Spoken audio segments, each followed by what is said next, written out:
Welcome to the Fifth Estate, a conversation between young African scholars from the Fort Hall School of Government and Professor Mtahi.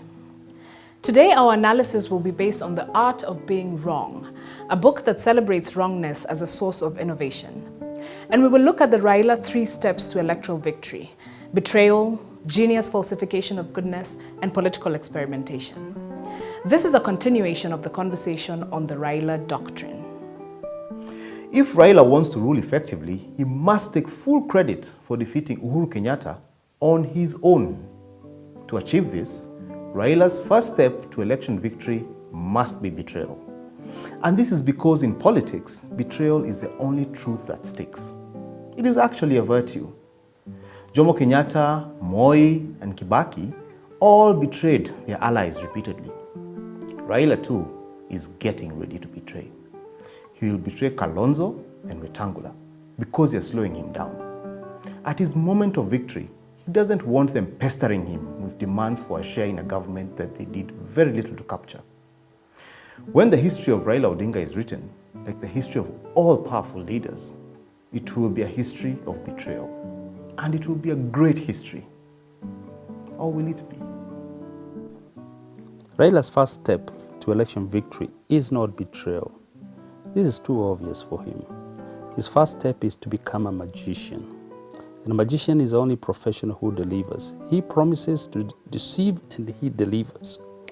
This week alone, Raila did 2 magical illusions on us. One, as he was fighting corruption, he was also expelling 10 ODM politicians from his party. Corruption was not the issue this week. Expelling the politicians was a scheme. But he had to cover this up using illusions of magic that confused us. Number 2, Kalonzo and Wetangula have become a burden to him, but he cannot let them go yet. He must keep them busy looking like heroes in tear gas riots every single Monday, which is what they have said they will do. If he does so long enough, he will lock them in a situation where it will be too late for them to leave him. This is also magic. In sum, Raila is like a nursery school magician. Kalonzo and Wetangula can see the lies in his magic, but they are hooked to the entertainment. According to Machiavelli, when a prince comes to power, he must do all the bad things at once and good things only slowly. That is, he must create new offices with new names, confer new powers, and employ new men with seed. And like David when he became king, exalt the humble and depress the great, filling the hungry with good things and sending the rich away empty. Uhuru did not destroy the old order. The Kibaki-Raila government is still intact at the technical level. Is this the part of government betraying him? And are they the ones leaking information to opposition? We do not see things as they are. We see them as we are. In other words, one believes things because one has been conditioned to believe them. Ivan Pavlov, a Russian physiologist, proved that this is true when he conducted an experiment with a dog, a bell, and food. Pavlov would ring a bell before giving the dog food. Every day, for the duration of the experiment, Pavlov would only feed the dog after ringing the bell. Then he would ring the bell, but not feed the dog, yet it would salivate profusely.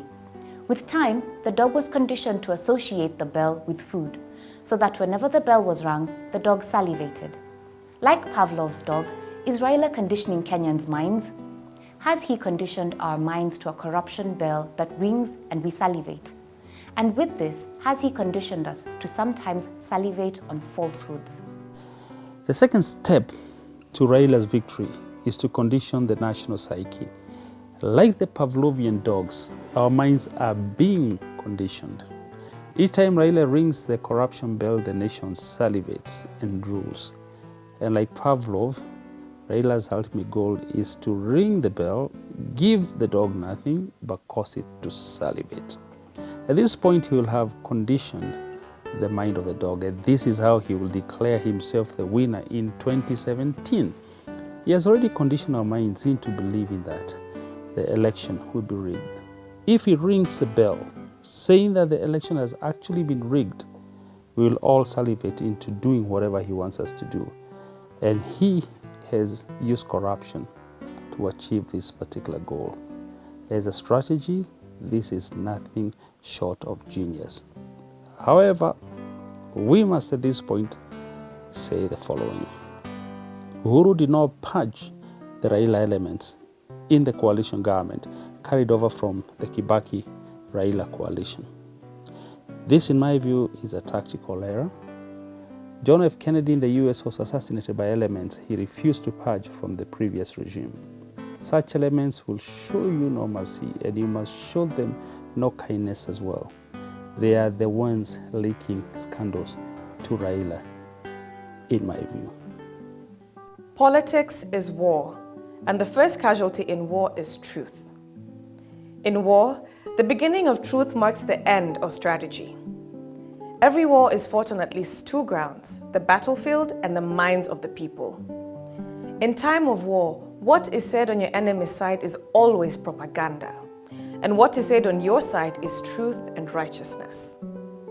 To execute his scheme, Raila has used two pathways, the media and civil society. This is why we must pose a question. Has the mainstream media been starved of government cash? Are they pimping rented truths? Is this why their anti-government stories are marinated in acidic pessimism? And for civil society, why have you morphed from being a watchdog to a lapdog for the opposition? Are you misengineering the truth? His agent of experimentation is a fellowship of three comprising of selected media, currently starved of government contracts, civil society, and lone diplomats. This fellowship of three was responsible for the Arab Spring and the illicit collapse of legitimate governments in many countries the world over. But if the fellowship of three is a vehicle, there must also be a mission. In my view, this corruption narrative is just a ploy. The mission is very simple. It is to attempt to impeach the president within parliament. And this will be done for nuisance value and to build momentum towards the election. If Raila is likely to do it as a way of toying around with Uhuru.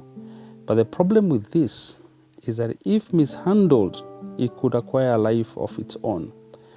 And this is where Uhuru and Ruto should not take commercial breaks in tackling Raila. They need to make this a full-time job until he is contained. They should start taking him a little bit more seriously, in my view. But I could also be wrong. This is a response to the American ambassador, Robert Kodek, for meddling in Kenya's affairs. Ambassador, you are like the man taking a walk past a mental hospital when all the patients began shouting, 3, 3, 3.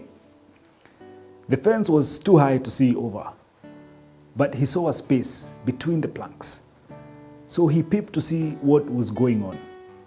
As he was peeping, one of the patients poked him in the eye with a stick and started shouting, 4, 4, 4. Balozi, Thomas Merton once said that if you want to be informed, you've got to learn how to mind your own business. Therefore, do not prance around peeping into a mental facility.